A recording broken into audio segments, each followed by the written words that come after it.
Hi, and welcome to the Painted Bread Quarterly Slush Pile. You know, I love how we always do something new. Well, today's newness is that there are only three of us. It's a what did you call it, Marian? An intimate, far-flung yet intimate group. Yes. And I'm still excited, as I always am. We're going to talk about poetry today, and I'm happy to have you listening in. And I'm happy to be in Philadelphia at Drexel's Sound recording studio with Joe Zhang, our audio engineer, and Sarah Akett, our editorial assistant. Hi, Sarah. Hey, guys. What's up? I'm Sarah Akett. I am a third-year English major at Drexel, and I'm the current editorial assistant for PBQ. And I'm also in Philadelphia. Yep. Marian. And I'm Marian Wren, and I'm calling in from NYU in Abu Dhabi. It's about 7:15 or so on Wednesday night. And I just got finished doing a presentation on source use and integration. Doesn't that sound dead boring? Mm-hmm. It was actually one of the most fun conversations ever because we talked about Shia LaBeouf. And Shia LaBeouf's exquisite, kerfuffled, ridiculous performance art / catastrophe of plagiarism. So I'm here in Abu Dhabi. I run the writing program for NYU, and I've been co-editing PBQ with Kathleen for some of the happiest years of my life. Aww, it's been so many years, though. I'm glad that you've been happy most of your life. Generally, it's been a good life. It's pretty much most of your life. Yeah. Well, I guess to say the official stuff as well, I run the publishing program here at Drexel, and I write nonfiction for various places. Google me, lots will come up, and then you can pick around. I have a really quick Shia LaBeouf story, and I was wondering where you're going to go with that. But one of my students, the prompt was, tell me a story no one ever believes. And this girl was in London, and she was at a club, and she went outside for a cigarette, and Shia LaBeouf was there. And she went, oh my God, it's Shia LaBeouf, kind of like one would do. And Shia LaBeouf put her in a headlock. I don't mean to laugh. Every time I hear that story, I laugh, and it's the most unfeminist thing ever. And she was going, help, Shia LaBeouf has me in a headlock. And he was going, shut up. And then her friends finally discovered them, and that's the story. And then he walked away. Yeah. So like if you're trying to not call attention to yourself, why would you put anyone in a headlock? I hope no one notices this. I wonder if he remembers this. Right. I am astounded by Shia LaBeouf's shenanigans, and I'm ambivalent. Like I don't know how I feel necessarily about his quote performance art / plagiarism spree, but I certainly hate the story of him putting anyone in a headlock on a street. I think it's okay to laugh. I really do. She was not injured. Okay. And as long as she wasn't injured. Right. The great irony is that he didn't want anybody to notice them. That's my favorite part of that story.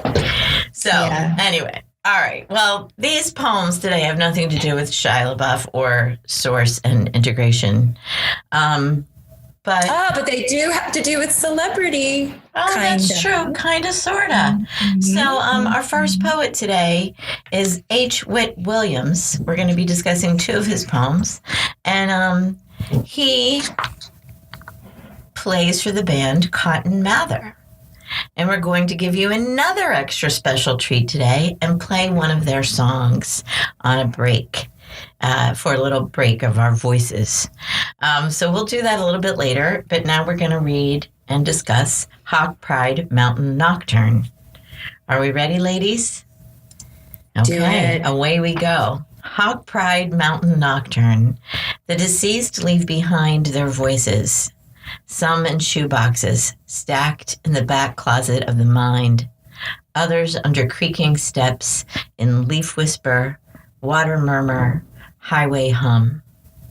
Most middle of the night, seek us out with their quick and dead sing-song, disembodied, tremulous, gusting down off the pine-sided hill, an uncle's high tenor, an aunt's thick alto, a whole raging church choir from beyond the beyond.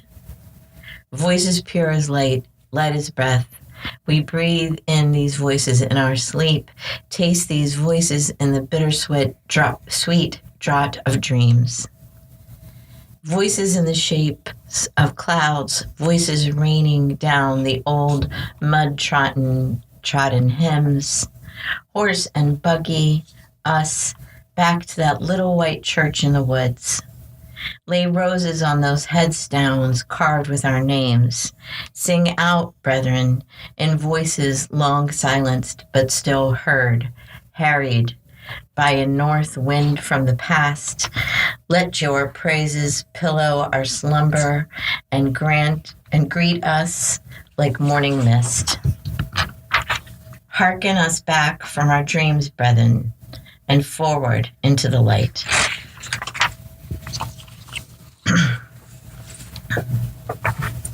So, sorry for a couple flubs there. I'm still having contact issues, I guess. They are like filming up. Yeah. Actually, you know what? We had that contact conversation, I think, before we were recording. Yeah.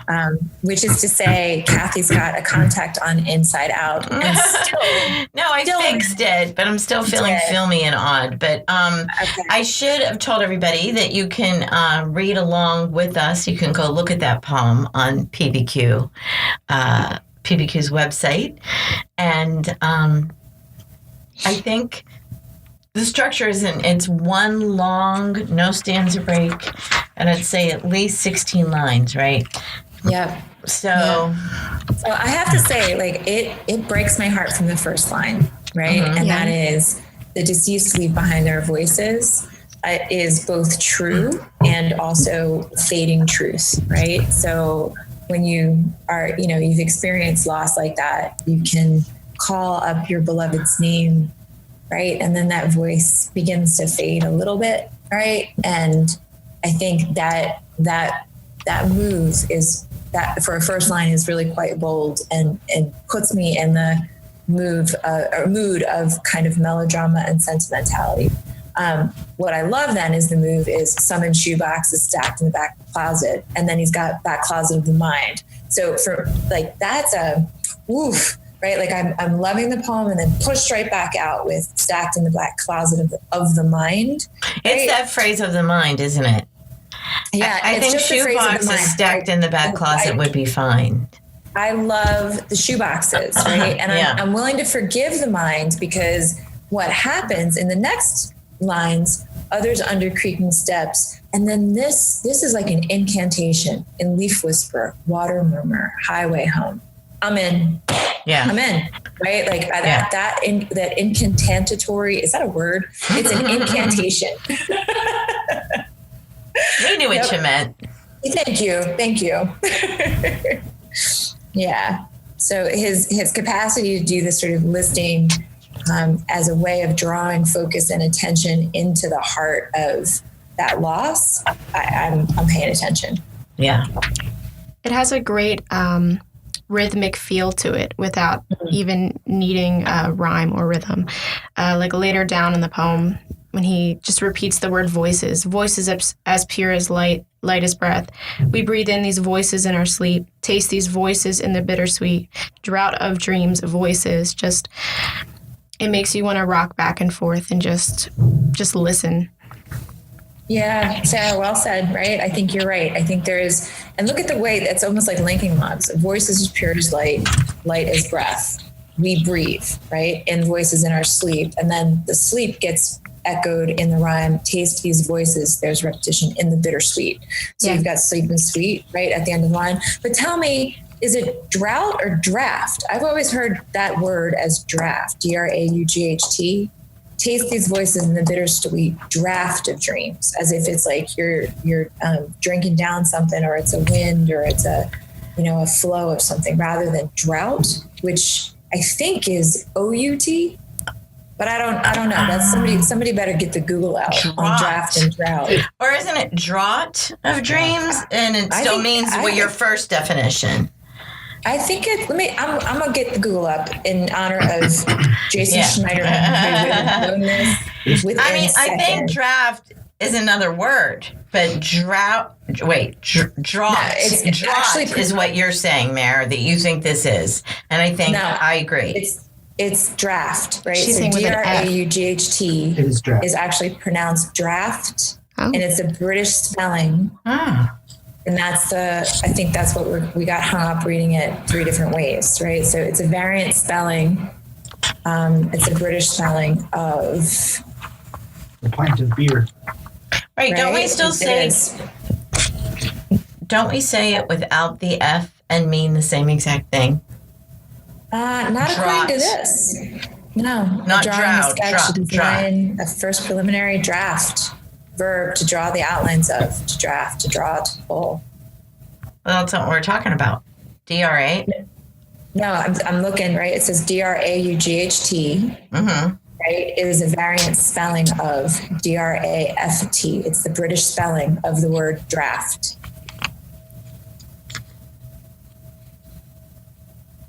Okay, but where's the definition that you just defined about the...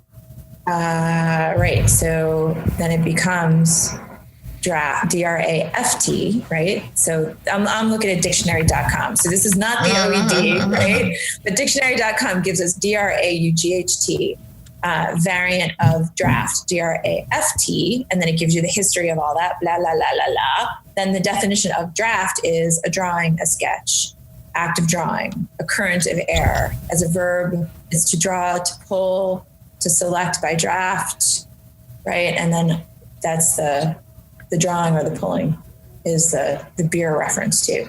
So on draft, to be drawn from cask. Okay. Anyway, so all that to say, Whit Williams, right?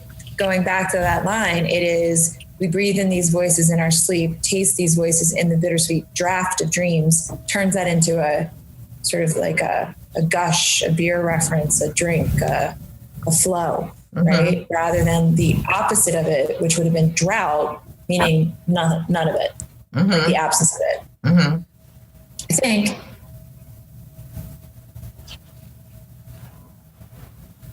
Which, anyway, to have fallen into this etymological bucket, right, is to say there's an abundance of voices in this poem about loss, which is cool.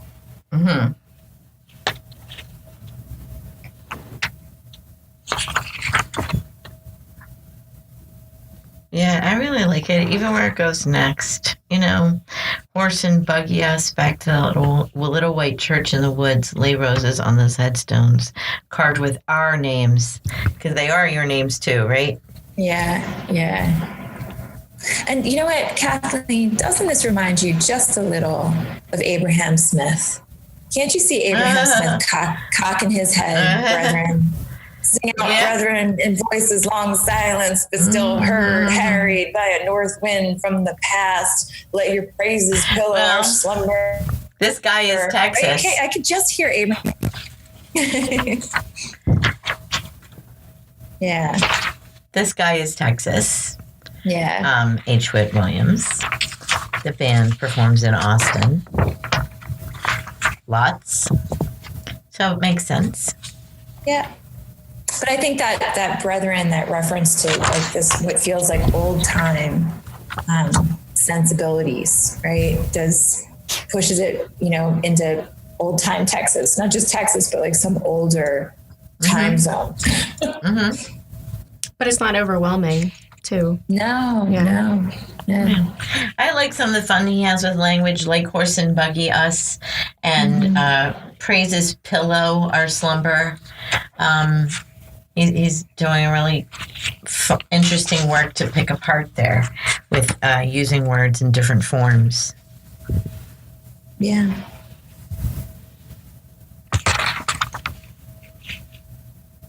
But do you guys get tripped up on the shoe boxes of the mind? Or no? I don't mind the shoe boxes. I really don't like the phrase of the mind. I would consider asking him to get rid of it. because we know it's metaphorical. It's voices in a box, right? It can't be literal. So we don't need of the mind, right? That would be my argument. That's what I would tell him. But it doesn't ruin it. There's so much else that's great for me. I agree. I don't think that I wouldn't dismiss it on the of the mind. And it's funny, like nothing else jumped out at me and made me, a little bit like, Yeah.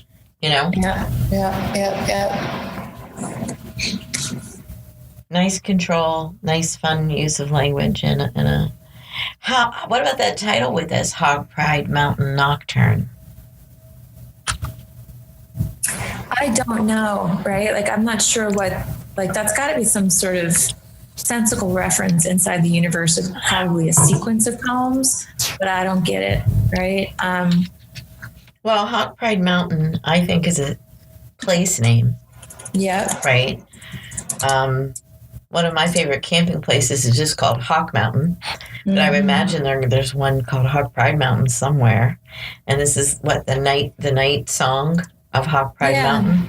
Yeah, which that part makes perfect sense. The kind of like dreamy flow of ideas and images, right? In this sort of liminal spot, right? Recalling the dead, right? And the voices of those that have passed, right? Like it's you're in that sort of in-between space so Nocturne is perfectly suited for the project, the poem. And I think you're right. I think Hawk Pride is probably just a place. The name of the mountain. I mean, and maybe 7 lines down, it's actually literal what I just said. Most middle of the night seek us out with their quick and dead sing song. Yeah. So, all right, guys, I think we're ready to vote. And it's unanimous. Woo! Surprise. Yay. No, I'm really happy. That's great. Yeah. Terrific. Mountain Nocturne. It's a lovely poem. Terrific. All right, we have another one here. I think he must go by Whit, since he goes H. Whit Williams. That's a bold name for a poet. It is. Bold name for a poet. Whit Williams, I know. Like Sarah, do you want to read Alabama Field Holler? Sure. Alabama Field Holler. I have decided to blame no one for my life. Robert Bly. Winter morning all hollowed out, whistling its one-note ballad. Morning bark stripped, sanded down, held over a flame. A wood smoke morning piping clear across, back pastures of my childhood. Let me wake early to cop the riffs of this bygone morning song. Let me stomp out with snare drum past granddaddy's electric fence. I'll get in tune with morning, root myself down into the hard red clay. I'll call a blues to myself in 4/4 time. Stand back and await the response.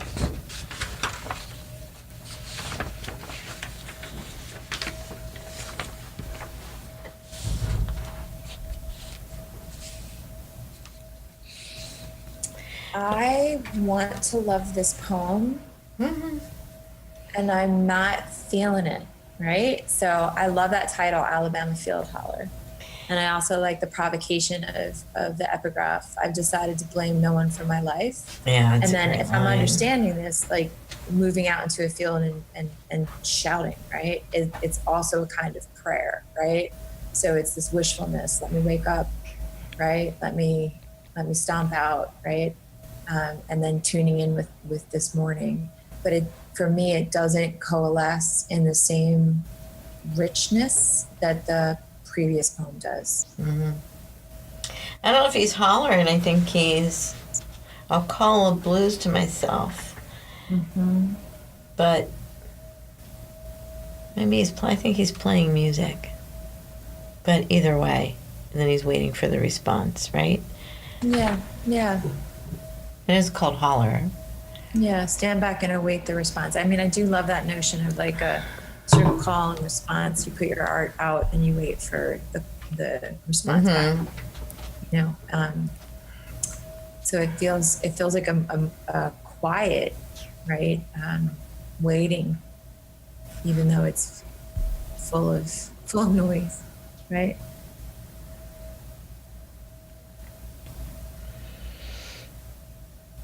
Let me wake early to cop the riffs of this bygone morning song. I was just looking I at love that line. Oh, but okay, yes, I completely agree. And also, a wood smoke morning piping clear across back pastures of my childhood. That prepositional phrase, right?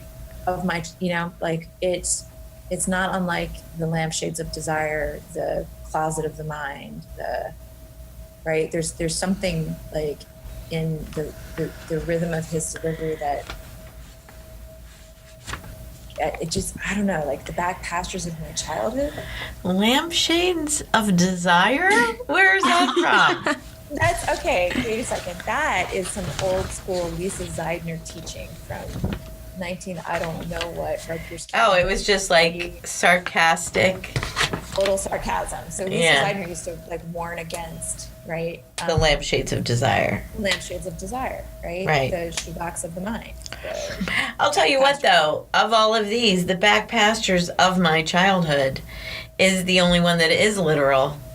I know. You know? I know. But the rhythm of it in the piece, like, I don't know why that troubles me so. A wood smoke morning piping clear across back pastures of my childhood, right? Like, it is absolutely literal, but the rhythm of the sentence makes me pause, right? And maybe it's just because of the poem we looked at a moment ago, right? But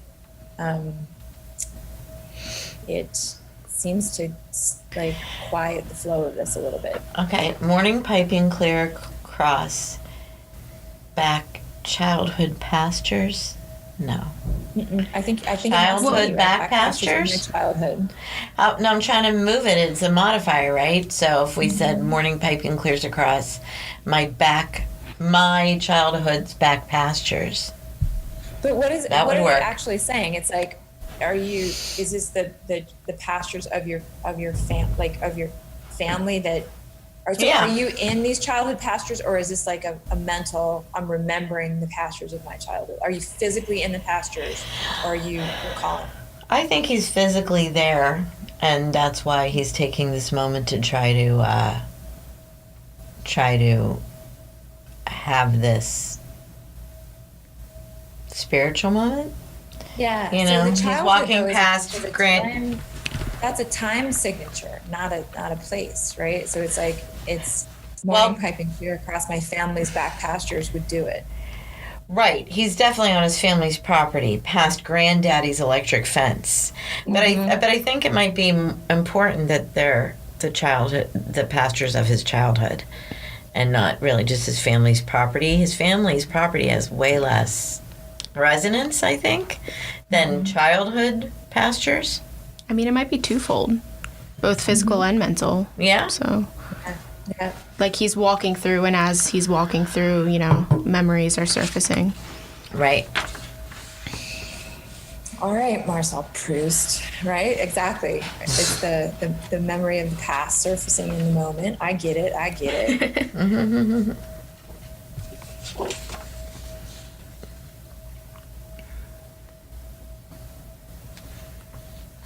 really I'll get love to in the morning, root myself down into the hard red clay. I'll call the blues to myself in 4/4 time. Stand back and await the response. It's like half an aubade and half a manifesto. You know? The more time we're spending with it, I'm not finding more to pick on. I'm actually finding more to like.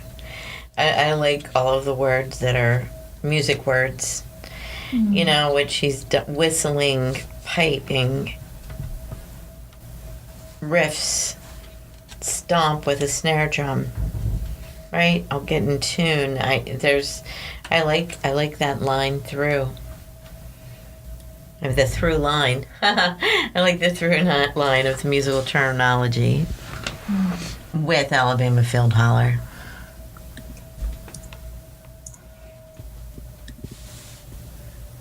I wonder. So, are we feeling what we're feeling? Are all the feelings there? And Almost. But please pause for a moment while Wikipedia chimes in lieu of Jason Schneiderman. The field holler or field call is a mostly historical type of vocal music sung by Southern laborers to accompany their work, to communicate usefully, or to vent feelings. It differs from the collective work song in that it was sung solo, though early observers noted that a holler or cry might be echoed by other workers. oh, cool. So Now I like it even more. Me too. I have to say, because now, and I know like some people might disagree with this, like to me it now feels like ars poetica. Like he's actually talking not just about calling into the field, but calling out his role as a poet, like, or calling out his role as a musician, right? That I will call blues to myself in a 4/4 time and stand back and await the response. It's like, I'm the noiseless, patient spider. I am sending out, my making into the world, and perhaps there will be a response. Like, actually, I'm a sucker for that stuff, right? So I kind of like that reflexive layer now that I understand what a field holler is. So Just using that term makes it timeless, I think. Like reaching back into history to use that term, which I think is really similar to the first poem. So, yeah. This is surprising. I was ready to not like this poem, right? Like I was ready to be like, pff, right? But this, I think, knowing a little bit more about the framework really adds depth for me. So Great. It grows on you. all right. Okay, then. Let's vote. Are we ready? 1, 2, 3, vote.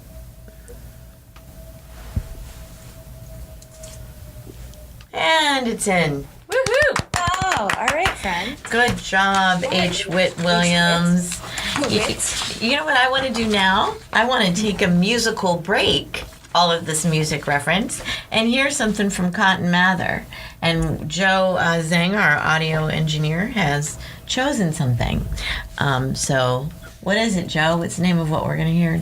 This track is Lily Dreams On by Cotton Mather.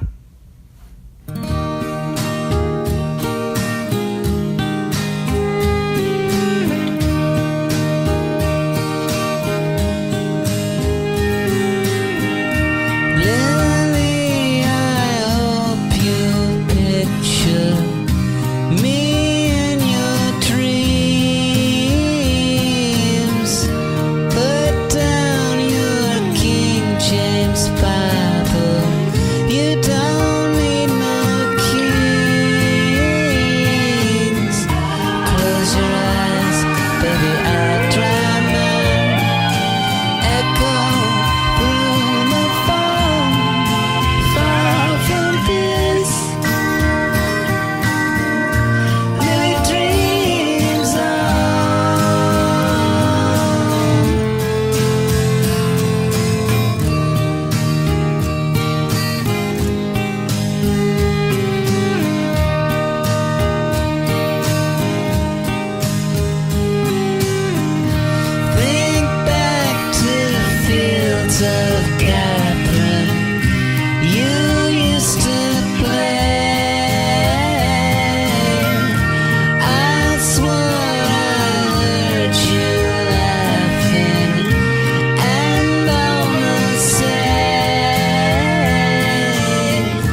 The only thing I know about Cotton Mather is he's like Ben Franklin, right? He wrote a lot. He wrote a lot of pamphlets and brochures. Okay.